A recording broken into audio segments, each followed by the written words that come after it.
to Kansas Ag Report. I'm Ken Rogers. On this week's program, we talk with Shawn Tiffany, who is now the immediate past president of the Kansas Livestock Association. We'll also have features from Kansas Corn, Kansas Wheat, and the Kansas Farm Bureau, along with a weekly update from the Kansas Livestock Association and market information from Pinion. Kansas Ag Report brought to you in part by the Kansas Soybean Commission, the Soybean Checkoff, progress powered by Kansas farmers. Kansas Farm Bureau, a grassroots ag organization representing the state's farm and ranch families since 1919, kfb.org. And the Kansas Wheat Commission, lending in the adoption of profitable innovations from wheat, online at kswheat.com.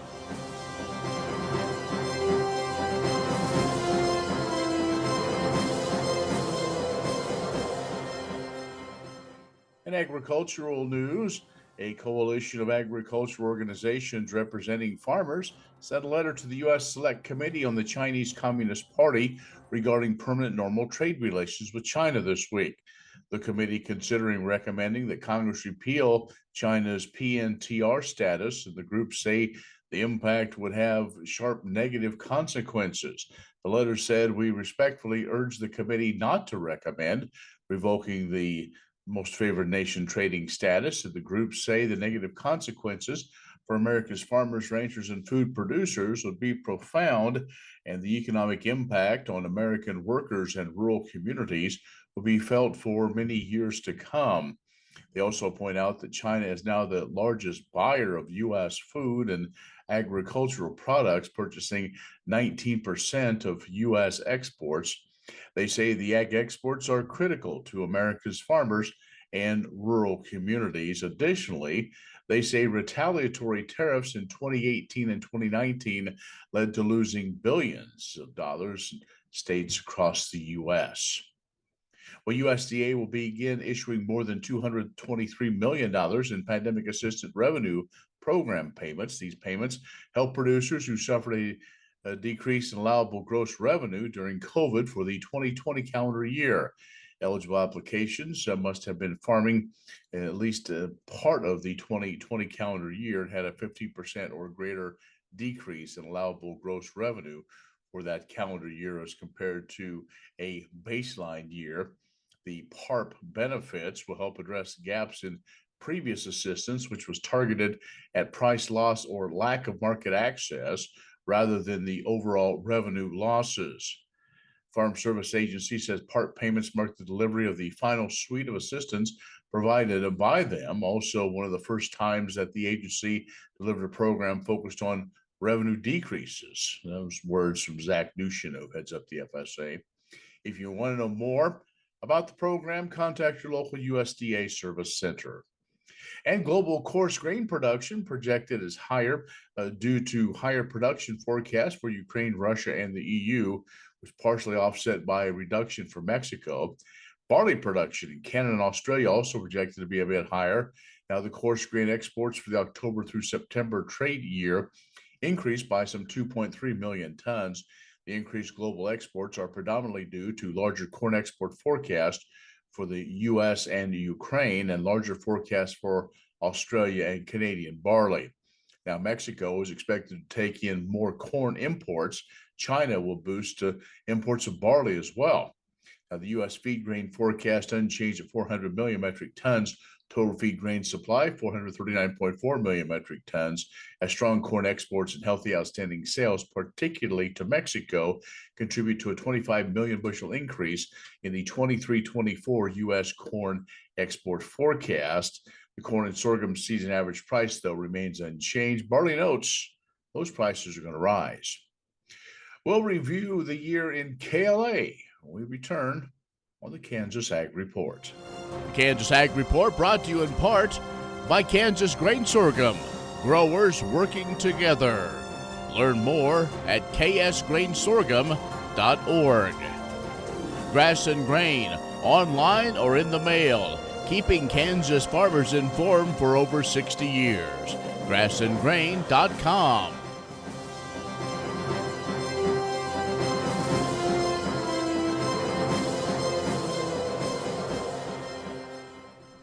And we're joined now by Shawn Tiffany, who is the outgoing president of the Kansas Livestock Association. They're based out of Council Grove and in that part of the state. So, Shawn, I would guess a year ago, did you think everything that happened you would have experienced this past year as president?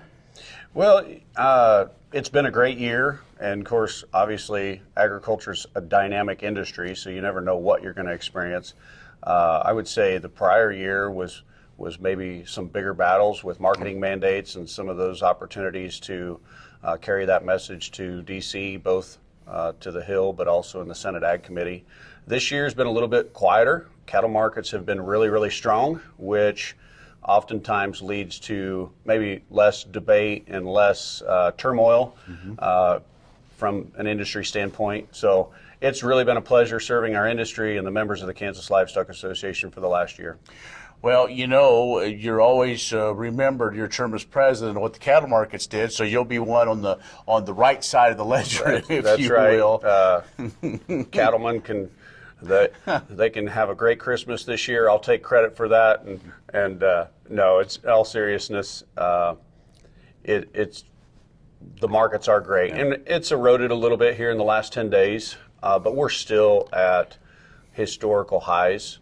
There's a lot of profitability in the beef supply chain, and it looks like that's going to remain the case for the next few years. I'm sure there'll be fluctuations over those 3 years with demand and the purchasing power of Americans' dollars with some of the things that are going on in our economy, but I have no doubt that beef's still going to enjoy center of the plate status.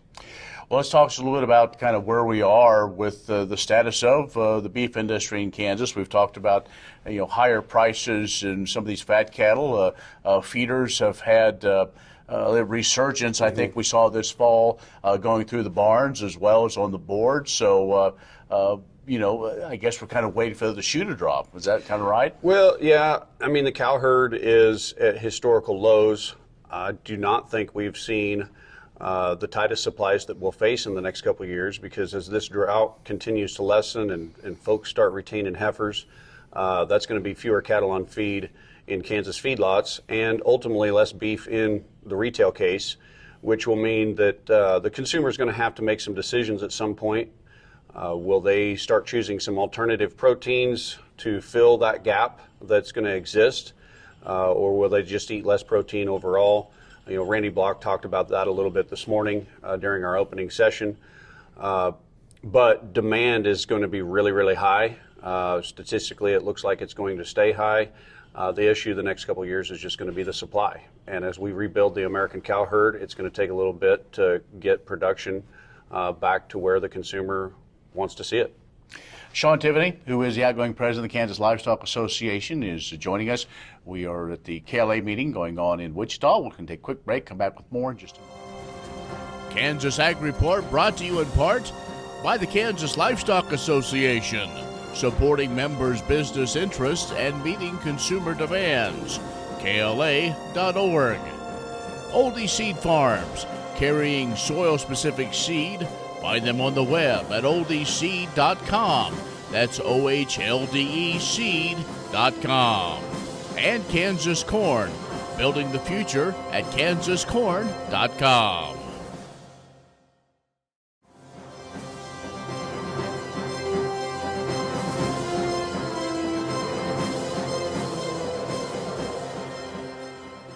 And our guest is Shawn Tiffany, the outgoing president of the Kansas Livestock Association. Their headquarters kind of based out of Council Grove in that area, and beautiful part, the Flint Hills.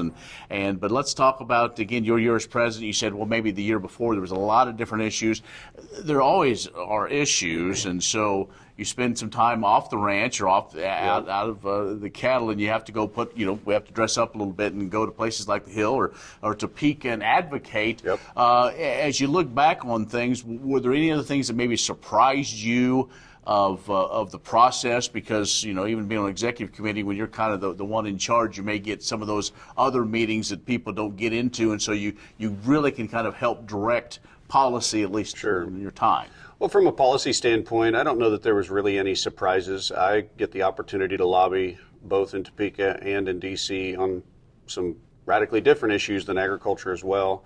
I think one of the One of the most enjoyable things this year as president was just traveling the state, attending field days throughout the summer or the roundtables this fall, and getting to parts of the state that I maybe don't frequent as much. At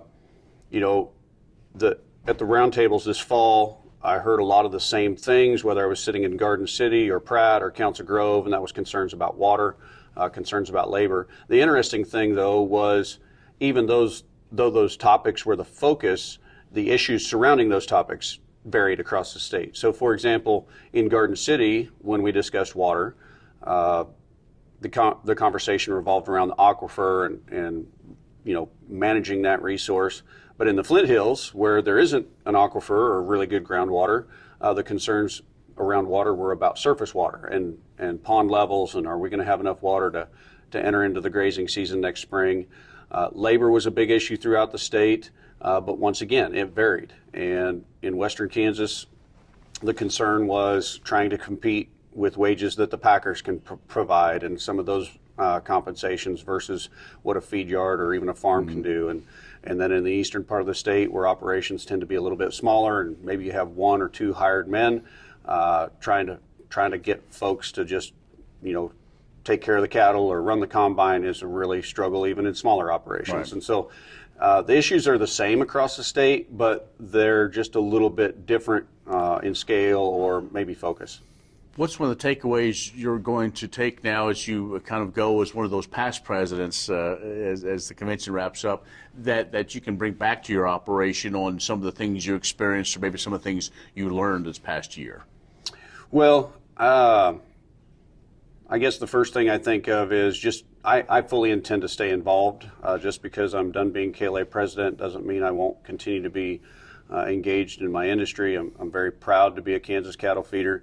One of the things that I'm proud of this year as being president is getting the dues increase through, and nobody wants to spend more money in their operations, but Kansas Livestock Association, the fact that their staff and lobbying team is representing us at the state and the national level, that's very, very valuable to our operations. And for the cost of membership, we get a tremendous return on that investment. And the organization was long overdue for a dues increase. And so I think we've shored things up financially for the organization and have made it financially stable for a good 5 to 10 years now. And I'm proud that I was a part of that process. Okay, well, very good.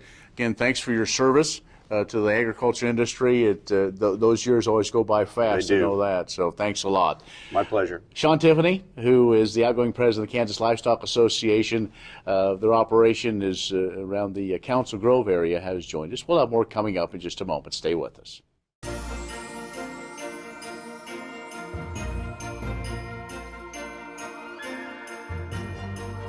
Hi, I'm Shane with Kansas Corn STEM.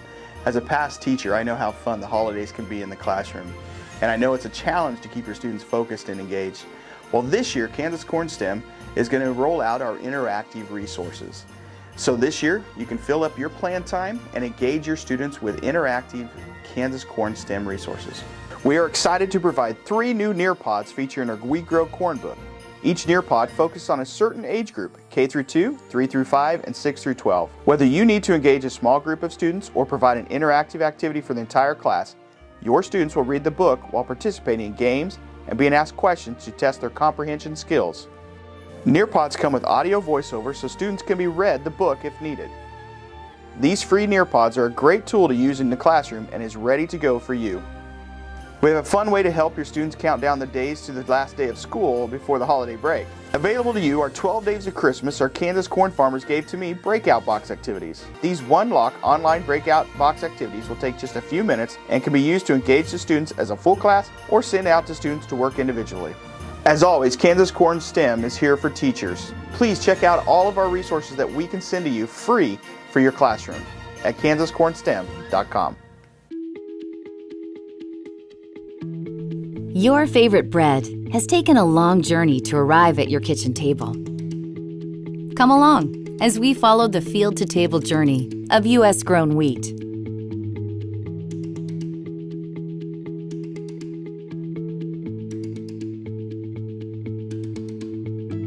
All bread starts as a seed, but not just any seed.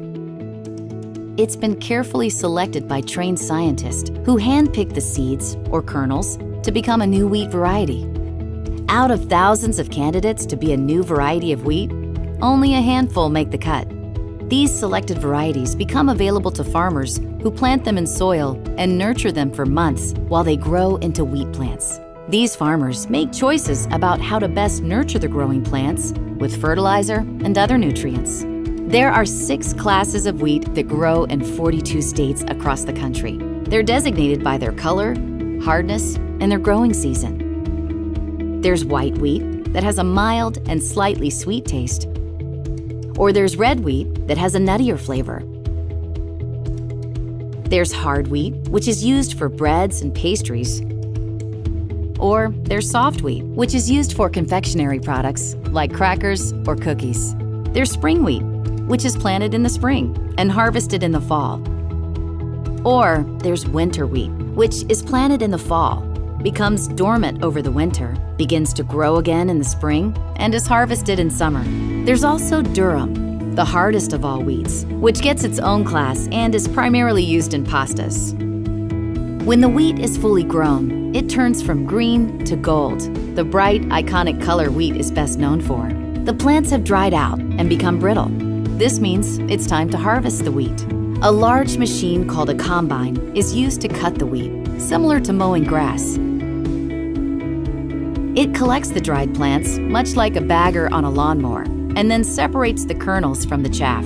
The chaff is the dried plant, which is blown out of the back of the combine onto the soil. It protects the soil from harsh weather and collects moisture for next year's crop. The kernels, meanwhile, are collected in a large bin inside the combine. When that bin gets full, a grain cart drives beside the combine. The combine then unloads the wheat kernels into the grain cart using an auger. This allows the combine to continually collect wheat kernels the entire time, so it's harvested at the peak moment of quality. The grain cart takes the wheat kernels and unloads them into a large truck or semi that's waiting at the edge of the field. Semis take the wheat to a nearby grain elevator. Grain elevators store wheat until it's ready to be taken to its next destination, either through more semis or by train. About half of the wheat will be loaded onto large ships and exported to customers around the world, while the other half will be milled into flour right here in the United States. Once wheat arrives at a flour mill, it's cleaned to remove impurities such as sticks, stones, and other coarse and fine materials. Then it's sent to conditioning bins, where it's soaked in water for easy removal of the bran. The bran is the protective outer shell of the wheat kernel.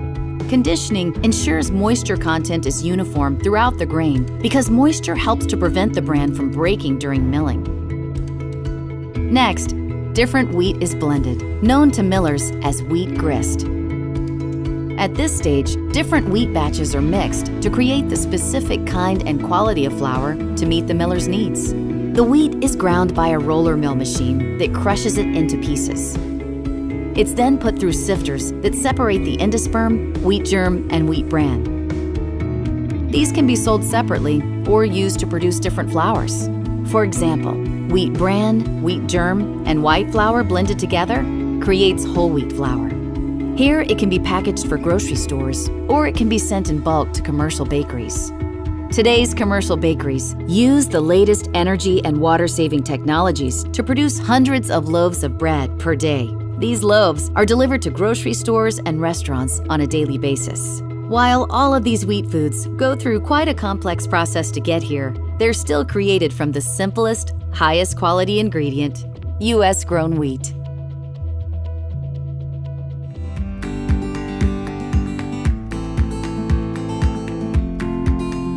Leadership KFB is so unique in that it offers a combination of real-world leadership development opportunities, chances to meet other leaders in the agricultural industry, and classroom time and activities where you have a chance to develop your own unique leadership style. I'm a firm believer personally that leadership is a journey, not a destination, and I would strongly endorse Leadership KFB as the next step in anyone's personal leadership journey.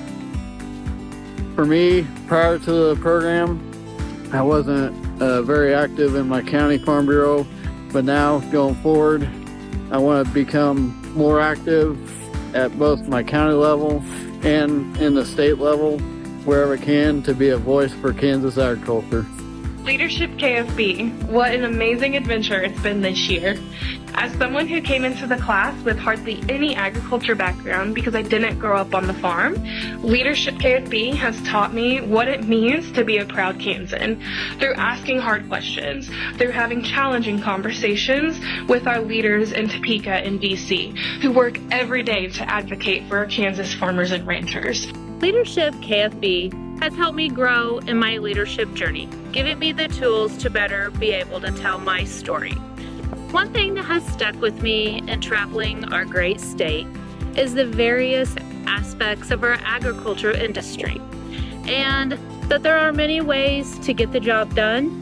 There are many different ways of doing things, and especially with the labor challenges that there have been this year. I applied to be a part of Leadership KFB because I didn't grow up in agriculture, but I married into it. And not only have I deepened my understanding of what agriculture looks like in Kansas, but I've redefined my leadership abilities and seen firsthand the advocacy work that KFB does for us in Topeka and in DC, which is why I'm proud to be a participant of Class 9 of Leadership KFB and a member of Kansas Farm Bureau. Leadership KFB took us all over this state, meeting with great leaders in their own industries and communities that are doing great things. And it really opened my eyes to just how important good quality servant leadership truly is in our communities and in our organization. And if this is something that's important to you also, then Leadership KFB is your doorway to get started. My favorite part of Leadership Kansas Farm Bureau was getting to tour different parts of the state and visit diverse agricultural operations to see almost all levels of the agricultural supply chain. I particularly liked our time in Wichita, where we got to see how individuals who had a career in the aeronautics industry then applied their skills that they learned in that trade to create new innovations in technology for agriculture. Leadership KFB 2023 has been an incredible ride.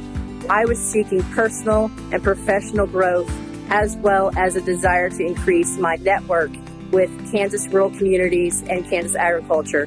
This program delivered on all three, and the bonus was 8 new best friends that I can call at any time to be a sounding board or just a think tank to help solve some of our rural Kansas community issues and be problem solvers. Thank you again, Kansas Farm Bureau.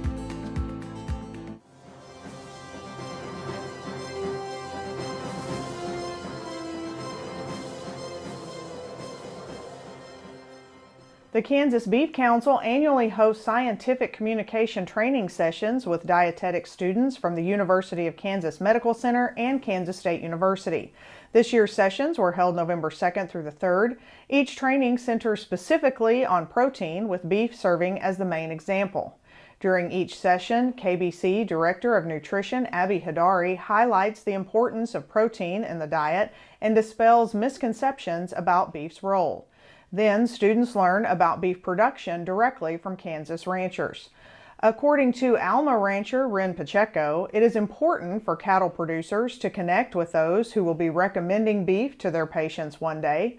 She said if these students have a good understanding of beef production, they are more likely to recommend it.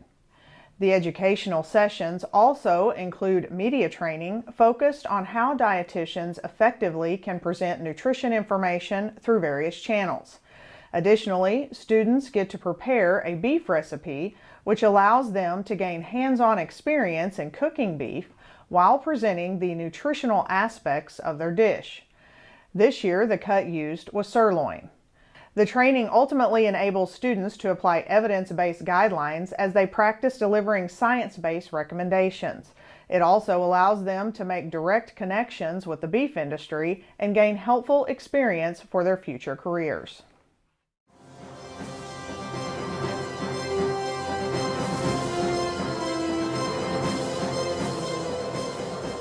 Good morning, this is Jake McCall with Pinion Ag. As we move into December and the year end, there is plenty to watch across the board trade. Starting with the grains, each market has taken on its own concerns as corn settles into a trading range with no real story to back it up. Exports have been consistently within estimates, with 1,289,000 tons being sold in the week ending November 30th, which is down from last week but double the same week from last year. Ethanol reports showed a big week for production with 7.532 million barrels. This is the biggest production week we've seen since before August, but that pace will need to continue in order to meet the USDA's targets as we handle a fairly large carryout going forward. Meanwhile, the soybean market seems intent on watching the South American crop, which is expected to once again set records. Beneficial rains have been coming to our peers in Brazil and Argentina as we come to the critical growth period in the Southern Hemisphere over the next 2 months, and that will weigh heavily on the minds of those contemplating our own export capacity and to what extent Brazil can capture the world market once that crop is harvested. Until then, our exporters have been hard at work selling another 1,517,000 tons last week, which is down from last week, but well over 693,000 tons last year. This week on the front month January contract, we have been doing battle around the psychological $13 mark, which could prove to be an important pivot point for the weeks to come. We do continue to see flash sales to China and unknown destinations, but it is important to note that issues along the Mississippi River and the Panama Canal will provide complications to those wishing to ship cargoes to the Far East. At the Panama Canal, reduced water levels have severely hampered the traffic of Panamax shippers that can make it through the locks in a day, and grain shippers generally losing out in bidding wars to higher value shippers for the valuable spots in line. The wheat market has seen some sparks fly this week, with over 1 million metric tons of soft red wheat being sold to China in just 3 sales. This came along with some fun short covering that gave a solid rally off the lows in Chicago, Kansas City, and Minneapolis wheat markets. Whether that will continue is anyone's guess, but it was a breath of fresh air to a demoralized wheat market that has seemed to have a one-sided conversation between bulls and bears ever since wheat harvest concluded last summer. Cattle markets continue to be locked in a downward trend, with a pattern of steep moves down followed by a small recovery time and time again. In some months, we are now approaching contract lows, as this fall's move has erased many long-time gains. As many state, the old stair-step up and elevator down tendency of the market, producers are eager to see when we can carve out some sort of support for a low, but just like the high, it will be difficult to tell until after that happens. The crude market has seen a rapid fall-off since the end of November as the world debates economic strength, current stocks, and the ability of OPEC to control the price. The dollar, on the other hand, has seen some recent strength, though still holding well below October highs. If you have any questions on the markets or would like help with your own marketing program, feel free to give us a call at 888-452-8751, and we'll look forward to talking with you. My name is Jake McCall with Pinion Ag, and I hope you have a Merry Christmas season. That's our program this week. Be social with us online, KansasAgReport.net, or our social media channels. I'm Ken Rogers. Thank you so much for joining us. We'll be back with you next week on the next Kansas Ag Report. Next time you see a beautiful field of corn, reach out and thank the farmers who work tirelessly to raise corn for livestock feed, renewable fuels, and exports to feed a growing world population. The farmers on the Kansas Corn Commission work for Kansas Corn with grower-funded checkoff dollars that support foreign and domestic market development, research, promotion, and education to expand opportunities for Kansas farmers. To learn more, visit kscorn.com.